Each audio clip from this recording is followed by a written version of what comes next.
welcome to another weekly live stream. I'm not doing anything really theme-based today, thematic. Normally I have like a thing that I'm going to do, but today I'm just going to warm up a little bit. But I'm going to warm up for before a gig. Well, actually, it's a dress rehearsal, but I'm going to warm up before a dress rehearsal because that's a little different than me doing my whole daily routine. You've seen me do my whole routine many, many times on this channel. In fact, that's really what it's mostly about.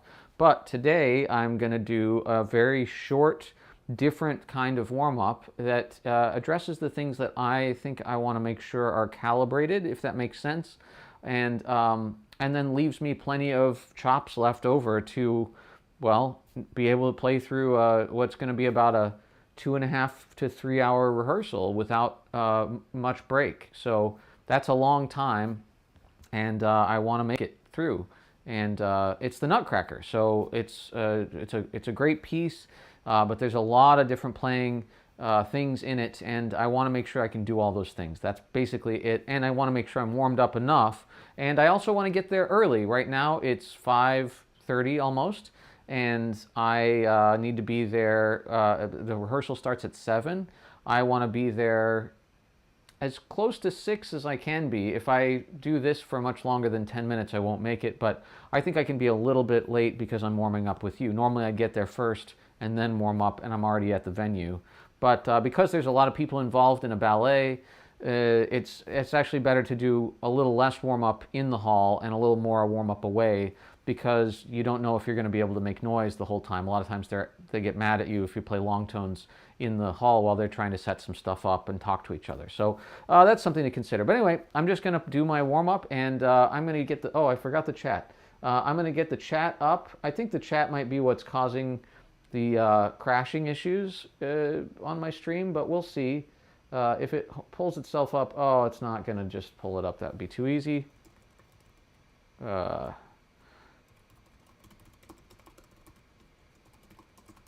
I'm just logging in now. I know that's... Oh.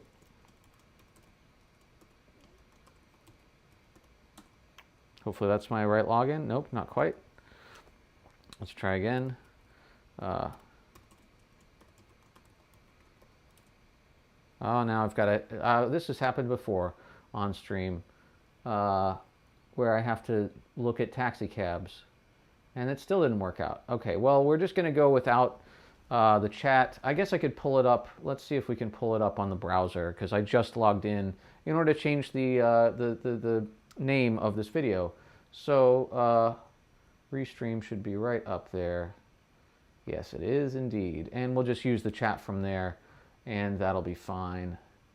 So let's find out where that lives now. No, thank you. I'm sorry this is all of a sudden sort of backing up on me, but can I get to the chat? Analytics, events, we're here. It's giving me a lot of things that I could be doing, but let's just go back to studio and see if it's just there. Apologies that I don't know what I'm doing. It should just be... Well, we'll see. Anyway, I gotta warm up, so I'll mess with it in my breaks.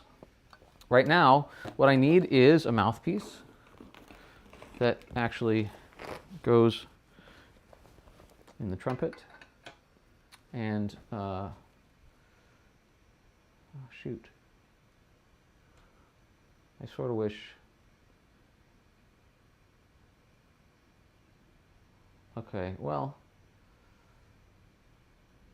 I'm back to where I can see myself. Oh, there's the chat. Okay, now we've got the chat. Chat overlay? No, I don't want to do that.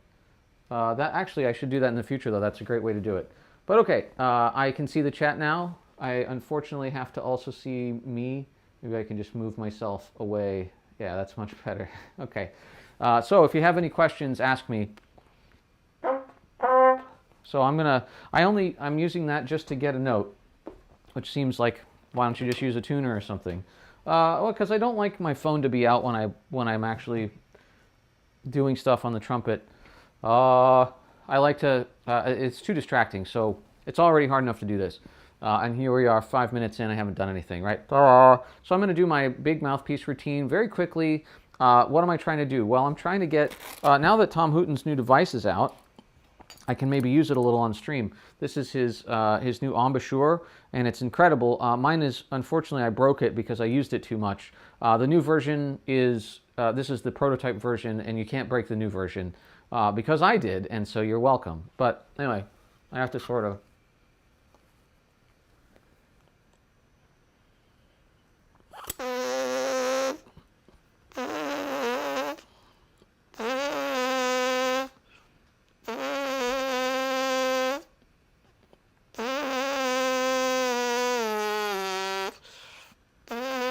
So the idea is that I'm creating a smaller aperture so that it's a little more efficient and I get a little more color control, a little more pitch control. And as a result of that, I also have to lower my tongue position so I make a little more room.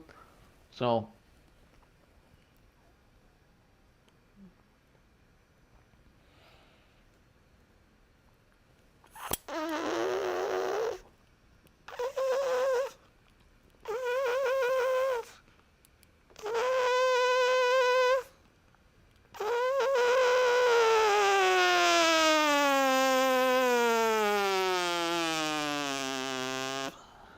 I'm just kind of free forming my warm up here. I could be using my journal, which I normally do, but before a gig, you kind of just want to do what feels.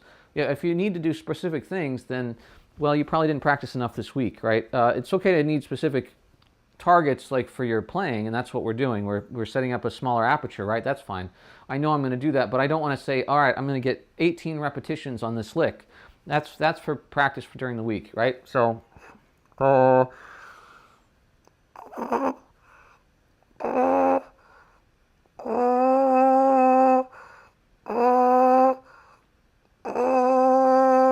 I'm doing these big mouthpieces, I'm trying to emulate the size of aperture that I just got on the new device.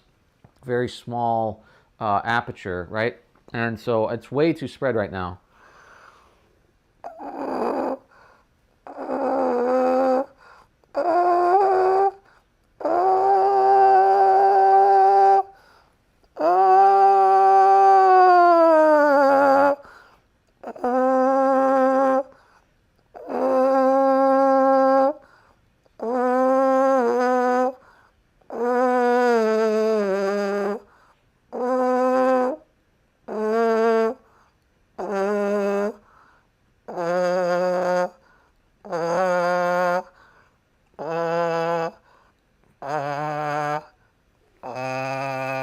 And if you ever see me do this before, I'm sure that I'm already a half step high. So we were on da just now. This is going to be da. Yeah, like I said. But for some reason, it's very consistent, so I just kind of know that. And every time I restart, I just go, oh, okay, that's a new place to start. And luckily, if I do all these big mouthpieces here at my house, then I don't have to take them with me to the gig. Oh, is where we were. I should just get I need a C machine. You know, I want this is an A machine, which I could do, right? If I want this to be, oh, this one actually doesn't have a tuner built in. Somewhere my other one does. And I can use that, and just do relative pitch, but it just would be nice to have just a C come out of a box, you know? Oh.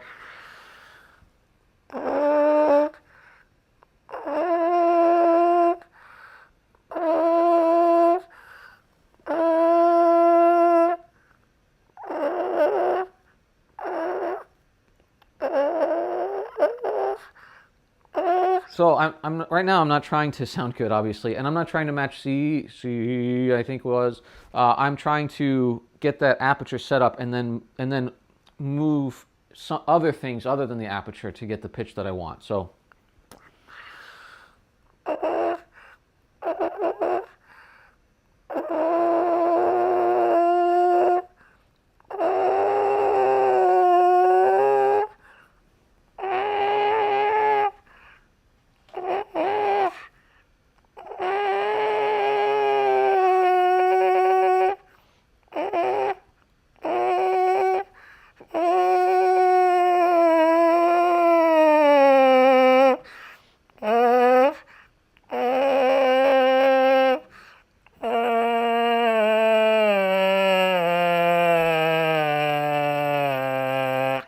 track of our C, but we don't want to do too much, so I'm just going to keep going on to the next mouthpiece. And maybe we will use this other metronome I've got over here.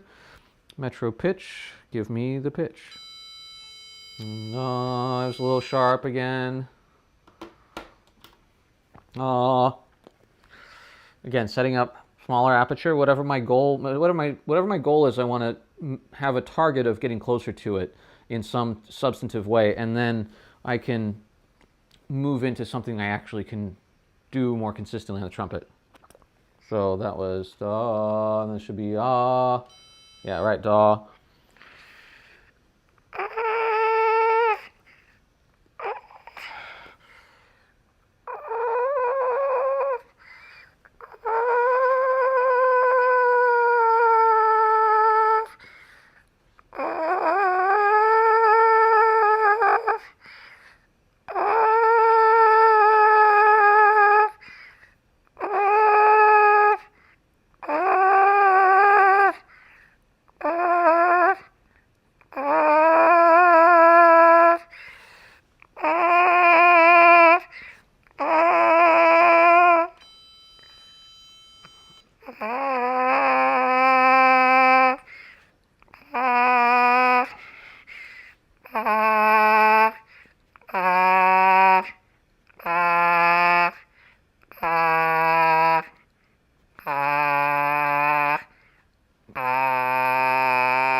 So keeping my aperture small is going to help me survive the gig longer.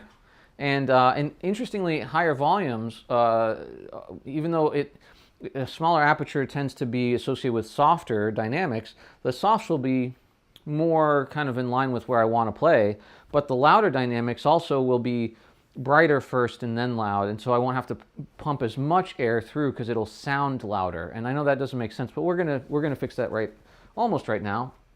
As a matter of fact, we could just jump to it because we don't need to belabor the point. I should leave this mouthpiece here. No, we'll leave it here. Okay, but then where's my real mouthpiece? Okay. I have two of the same mouthpiece, but the hole is different, and the smaller hole works better. So I've gotten my smaller setup. Now I'm going to take my C trumpet that I'm actually going to play. And remember, I'm trying not to play too much. I've already done a lot of, like 6-7 minutes of mouthpiece buzzing. And so I'm pretty warmed up now, actually. I don't need to do a lot more. But what I am going to do is I'm going to do some valve out lead pipe buzzing. And this I'll probably have to turn the voice mic off because it'll be really loud. It's right there. But I'm going to do some lead pipe buzzing. And what I'm looking for is that forward reflection, right? But also super duper bright buzzy sound. And if I start there, then I should have some color control, and then we'll do some color control exercises, and then I'm going to hit it. So let's try.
So we're getting somewhere. It's really very difficult to do because it requires an inordinate amount of strength to get everything kind of set up. And you might think, well, that doesn't sound very efficient, Gabriel. depends on how you use your strength, right? If you use your strength, think about lifting up something like groceries, right? Most people, for whatever reason, like to try to get all the groceries from the car all at once. I think it has something to do with that we want to put them away right away, maybe, but for whatever reason, we don't like to make multiple trips. And so we'll just put all the groceries, right, and you get them, like a bunch of them in this hand and a bunch of them in this hand, and then you lift from your knees and you hoist them up, right? And then you just kind of waddle through the door, or you waddle to the door and realize, well, you need a hand to open the door, right? But we do that, we sort of get set up and then we lift all of it together. What we don't do is try to bend down and pick up each one. That would take more strength, even though each thing that we did would be less, right? And even like the start would be easy, and then we would just add, and you think, oh yeah, this is progressive, this is easier to start, and then I can sort of work my way up. Yeah, but it's not efficient. It's not the same as getting them all in your arms and lifting it all up at once. And I'm not saying that's the best way to do it either, right? I used to keep a carabiner in my car all the time that was like a real, rope course carabiner that would lift like 350 pounds or withstand 350 pounds of force. And I would just put that around all of the grocery bags, and then I could just had a little handle, right? That was much more efficient for my hand instead of 1,000 plastic bags pulling different ways. And so there are smarter ways to do it. Sometimes with equipment, there are smarter ways to do it. Sometimes using more strength, but less overall, or in a different way. So you have to think don't be afraid to use your muscles in order to get to a place where everything really works better. And at the same time, also don't forget that it is muscular. It's not like athletic in the same way that like running or track and field or football. It's not like that kind of athletic, but that your muscles are involved and they need to be well maintained, right? So if you take a few days off, you're going to be weaker. You won't be able to maybe even get into some of the positions of playing that you want to be in. So anyway, okay, let's play some more. And as a matter of fact, let's use a device. It's around here somewhere. Yeah, I need to clean it, and I sort of promised myself I wouldn't use it until I had cleaned it again. But I'm gonna demonstrate it for you. This is the Stomvy Up sound, and I had a different thing on it. It's very dirty right now, so I don't want to, hopefully it'll be okay. But it's just a little receiver, and then it's got this little thing on the end. And usually it comes with a big piece, but I lost that somewhere along the way. This is much more compact, and I can hear it better. So what we're practicing here is that tongue position and muscle use so that I have color control. And then when I do that, I'll put it right back on the C trumpet, and you'll hear that I can hopefully get a much brighter buzz that still has that reflection. So I'm not sure, for this I probably don't need to mute it.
So you can hear that nasally, that's what we really want.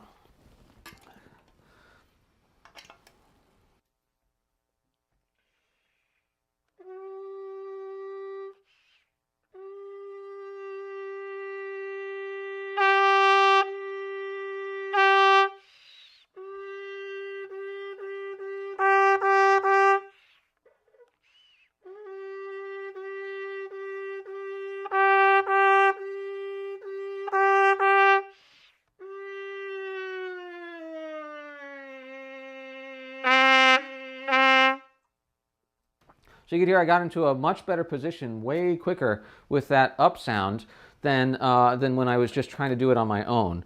And so what I'll do now is I'm not going to do this. I want to get to this gig as early as I usually get there 2 hours early for out of town and 1 hour early for in town, and maybe as short as 30 minutes early if it's in town and I know what's going to happen when I get there. In this case, I know what's going to happen when I get there. I probably need to eat a little dinner beforehand. I didn't do that last night. And I can get there half an hour early. I almost didn't make it last night because I forgot I had to go pick up my trumpets at school. But now, obviously, I have them with me. I didn't have to, but I wanted to play the trumpets from school. So anyway, so now I'll show you the exercise I'm going to do when I get there that hopefully won't be too annoying for the dancers and everybody else around. And that is just that I'm going to do color change exercises that allow me to, sort of flex my muscles, so to speak, somewhat literally, in terms of keeping the pitch and color separated from each other. So, because sometimes I want to track somebody's pitch, but I don't want to change the tone that I'm using. And so that's a skill that you want to develop. And then also other times I want to change the color really dramatically, maybe not like from note to note, but more like there's a spot in this particular arrangement of the Nutcracker where I play like first or second bassoon, kind of, right? In other words, my notes go along with the bassoons. And so I want to match them in a certain amount without ruining the orchestration. And it's the same thing in a different spot with oboes. I play with them. And so an oboe is very close tone to the trumpet a lot of times. And so I want to match them. I don't want to just cover them up. And so I want to practice those tones. But basically, I'm just going to practice my raw, bright and dark skill on the trumpet without changing pitch. So I'm actually going to use this tuner. You won't be able to see it, but it'll be right here. And I'm going to use that and look at it. And I don't want to see this needle move too, I'll put it where you can see it. I don't want to see this needle move too much when I change colors, okay? So, like I said, I know you won't be able to see it, but I also usually do this with a metronome. I'll just show you the whole exercise real quickly. It's way too fast. I usually do this at about 70 or 60 even. Let's do it at 60. And then I'm going to bail. Oops. Okay, so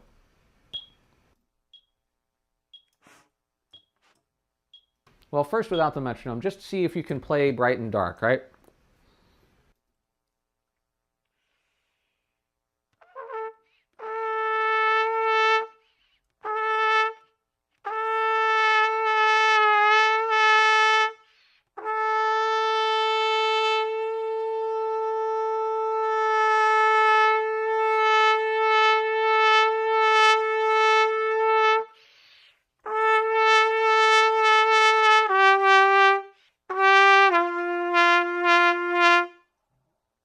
Just kind of trying to like figure out the mechanism, right?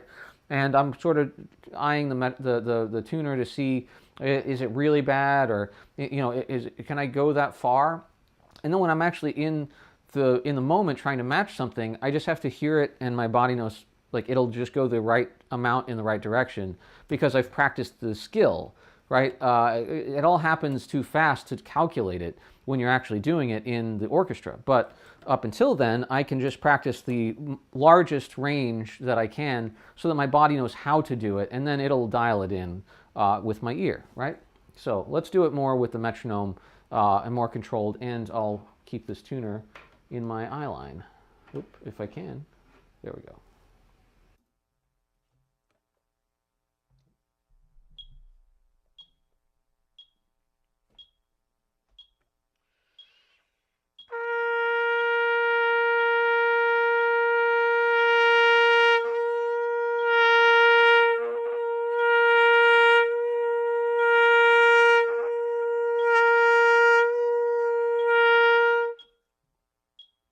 Pretty bad there.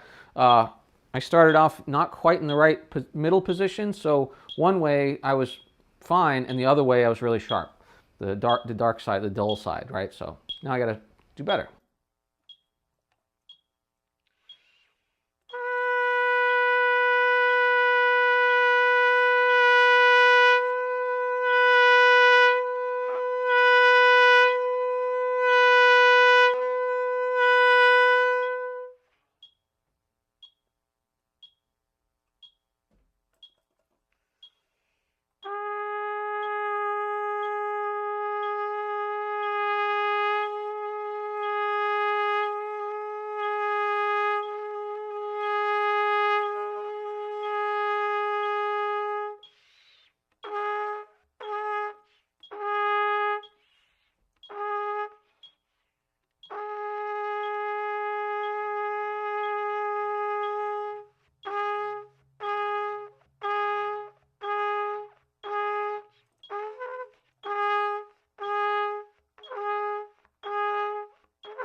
So there I'm just practicing articulation on the brighter side of the softer side of what I need to do, and that's going to help me match maybe the oboes or bassoons. Again, I'm going right up to the edge of like, I can't go any more than that. When I start to lose the note, right, and my articulation starts to disrupt it. And that's what I really need to work on is, can I, first of all, learn how to articulate so it's not too disruptive, but also if I go right up to the edge in my practice, then when I actually do it in the orchestra, I'm going to have a little more elbow room, so to speak. So I won't go that far. I'll just have to sound, closer to my normal tone, so to speak. And I'll maybe have to play a little bit louder, but I'll be able to get a lot further, a lot closer to the sounds that I'm hearing. So anyway, that's my quick, I didn't play any high notes. I don't need to. I know that I've got a whatever, I think in this one, I just have to play high A above the staff on C trumpet. So, there's a high B flat, but I'm going to play that on E flat trumpet for the Chocolate Soldier. If you don't know, the Chocolate Soldier is great on E flat trumpet. Maybe I'll just demonstrate because, and then I got to eat. I really got to get some food and get to the gig. So this is my E flat trumpet, which quite frankly should have been clean today, but there's always tomorrow. And it's in the key of C, right? The Chocolate Soldier, it's in the key of E flat concert, and that is not a great C trumpet key. Although last night I played it on C trumpet, went okay. But I think if you'll see, I'll see if I can play it from memory for you, because my music is on the stand. But here we go, Chocolate Soldier, and then I'm headed to the gig.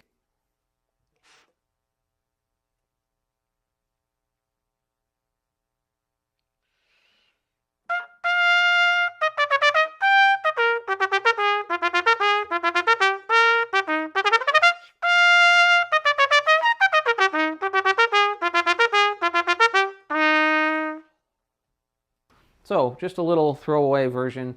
You never know what tempo it's going to go, so if you're actually going to play this for real, make sure you practice it at many, many different tempos. And if you have an E flat trumpet, get it going on E flat trumpet. Don't look at the notes, just play the sound, right? It's not a hard tune. It's in the key of C for E flat. It should be easy, good to go. So you start on D, and that's all you need to know, right? And then you practice the things like the triple tonguing and the arpeggio, ta ta ta ta ta ta, right? You have to practice those things. You can even add in ornaments if your conductor allows it. When other people do it, they get to go ta ta ta ta ta ta ta ta ta ta, and so maybe they're into the trumpet doing that. I'm not sure why it wasn't written in the first place, except that maybe Tchaikovsky didn't think we could do that. Anyway, that's all for now. I hope you enjoyed this little sort of miniature warm-up. If you're in band or orchestra and you have concerts that have dress rehearsals or otherwise, that's how much I would warm up for a professional concert or dress rehearsal. So if you're warming up, like if you're playing through your excerpts and you're playing, I wouldn't have even played that. I don't need to play that. I practiced it for weeks. So don't warm up very much before you have to play a lot. You'll just be tired the whole time, and then you won't do a very good performance because, well, you're tired, right? So and if you're always constantly in a perpetual state of tired, take a day off if you need to, and then get a really good warm up for at least a week, and before you hopefully have anything coming up, because you want to be in good operational shape, but you also don't want to be so fatigued that you can't play. But that's all I have for you right now.